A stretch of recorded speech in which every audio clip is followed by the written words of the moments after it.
Un tiers de ton existence, c'est le temps que tu vas passer dans ton lit. Mais pourquoi est-ce qu'on a besoin de dormir? Alors oui, vous allez me dire, on a besoin de dormir parce qu'on est fatigué. Oui, mais être fatigué, c'est juste un signal que nous envoie notre corps. Ce n'est pas la vraie raison. C'est comme dire, on mange parce qu'on a faim. On va bien rentable gâteau.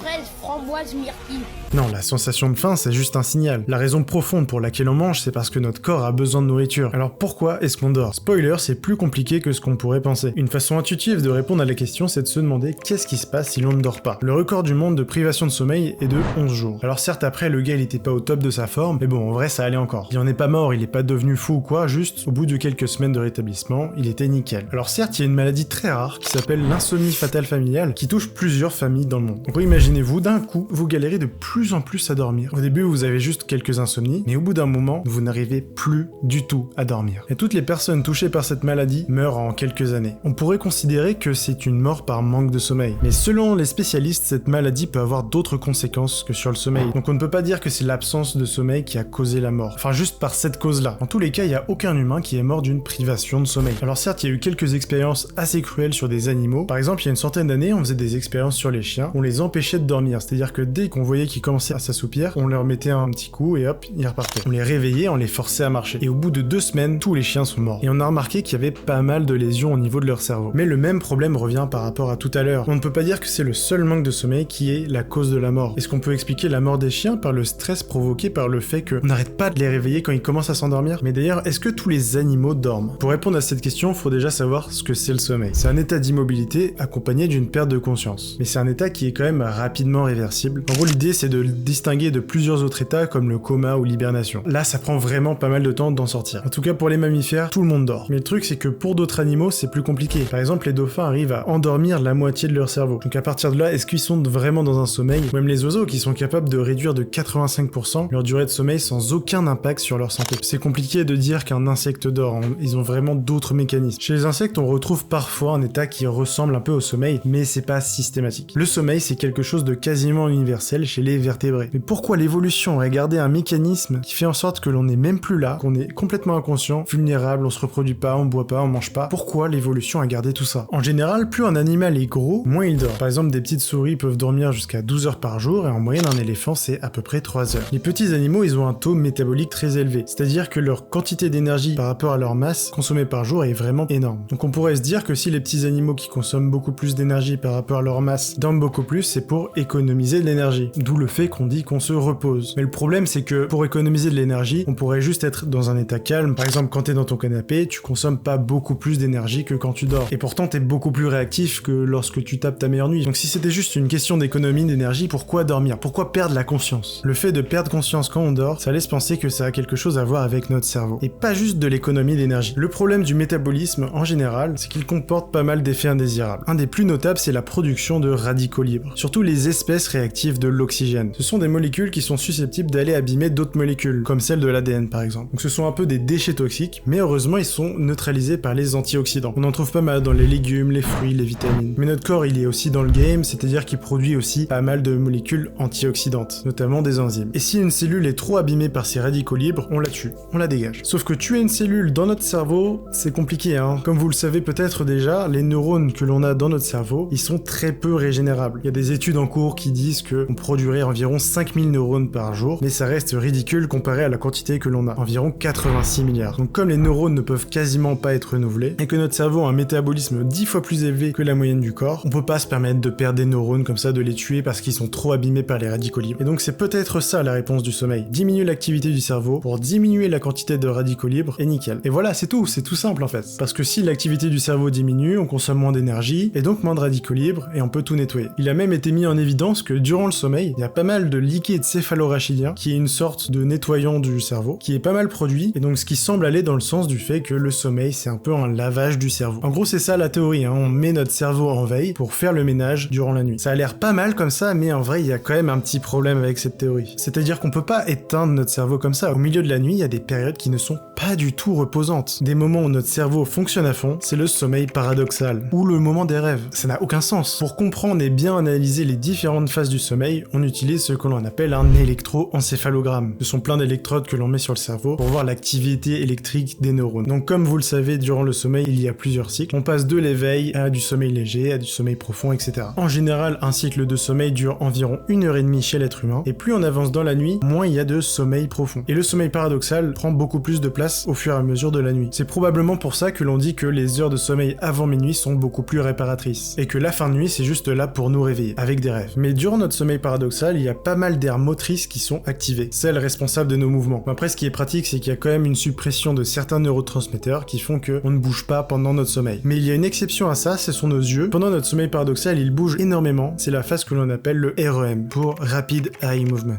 Et pendant cette phase de sommeil paradoxal, notre cerveau consomme autant, voire plus d'énergie que lorsqu'il est actif d'habitude. Ce qui semble invalider la théorie de tout à l'heure qui disait que c'était juste pour nettoyer le cerveau, en baissant son activité métabolique. Mais la fonction principale qu'aurait le sommeil paradoxal, ce serait son rôle dans la mémoire. Comme vous le savez, un mauvais sommeil a un grand impact sur la mémoire, et même sur les capacités hygiéniques, sur les capacités cognitives en général. Et donc il y a une théorie qui dit que pour bien pouvoir se reposer, notre cerveau doit se calmer sur les stimulations externes pour un peu refroidir. Une étude a montré que les rats avaient beaucoup plus de sommeil paradoxal lorsqu'ils devaient apprendre à mémoriser des labyrinthes. Et plus les labyrinthes étaient compliqués, plus ils avaient de sommeil paradoxal. Donc ça c'est bien, mais on comprend toujours pas pourquoi il y a ce sommeil paradoxal. Parce que si l'idée c'est juste de refroidir le cerveau pour avoir moins de stimulation externe, pourquoi le cerveau s'activerait comme ça d'un coup au milieu de la nuit? Tout ça, ça conduit à une hypothèse un peu plus subtile. Le sommeil aurait un rôle actif dans la mémoire. Ce serait pas une période de repos, mais plus une consolidation. Durant le sommeil, le cerveau retire les connexions neuronales inutiles, c'est-à-dire qu'il oublie des choses, tout ce qui ne mérite pas d'être retenu. Mais en plus, le cerveau aurait la capacité de réactiver les souvenirs encodés, comme s'il les rejouait de manière à ancrer tout ça bien dans la mémoire. En gros, c'est comme si le cerveau était un disque dur et que durant la nuit, grâce au fait qu'il n'a pas de nouvelles informations, il peut consolider ce qu'il y avait avant, faire le ménage, etc. Et cette idée est assez intéressante, parce que grâce aux IRM, il a été montré que durant les phases de sommeil, des zones de mémoire se réactivent et correspondent à celles des apprentissages qui ont précédé. Mais donc pourquoi il y aurait du sommeil paradoxal et du sommeil profond? C'est possible que ces deux phases de sommeil aient un rôle distinct. Le sommeil profond, ce serait plus la mémoire déclarative, celle qui permet de savoir quelle est la capitale de l'Australie par exemple, et pour le sommeil paradoxal, ce serait plus pour consolider la mémoire procédurale. Par exemple, apprendre à faire du vélo ou du roller. L'idée, c'est que le sommeil paradoxal, ce serait une réactivation des trucs que l'on a appris, et que nos rêves, ce serait une sorte d'entraînement pour notre cerveau qui se met dans un monde virtuel et qui refait ce qu'on a appris dans le monde réel. Ce serait aussi un autre rôle des rêves, c'est-à-dire te mettre dans des situations qui pourraient arriver ou pas. Si t'as un examen dans une semaine, ton cerveau va peut-être rêver de cet examen, il va arriver des questions, etc. pour que tu sois beaucoup mieux préparé. Cette idée, elle correspond bien à la répartition du sommeil paradoxal, même juste chez l'homme. Quand on regarde la quantité de sommeil paradoxal chez le nouveau-né, c'est environ 50%, et cette proportion décroît avec l'âge. Mais les dauphins n'ont absolument pas de sommeil paradoxal, contrairement aux bébés. Et ça expliquerait très bien le fait que les bébés en aient énormément de sommeil paradoxal, contrairement aux dauphins. Quand les dauphins viennent d'être nés, ils savent déjà parfaitement nager, contrairement aux bébés qui doivent apprendre à faire littéralement tout, marcher, dormir, tout ça. Pour reprendre la phrase d'un neurobiologiste français qui s'appelle Michel Jouvet, le rêve est un simulateur de vie. Un jeu en réalité virtuelle que notre cerveau utilise pour s'entraîner. Donc voici les grandes hypothèses que l'on a actuellement sur le sommeil. Il a donc des fonctions immunitaires en nettoyant notre cerveau, il a aussi un très grand rôle dans la mémoire, mais retenez qu'à l'heure actuelle, il n'y a pas de consensus scientifique sur la question. Certains utilisent uniquement la théorie métabolique, d'autres la théorie de la mémoire, certains disent que la consolidation marche même quand on ne dort pas. Dans tous les cas, vu comment l'évolution a gardé ce mécanisme, il doit être assez important quand même. La recherche continue sur ce grand mystère de la biologie.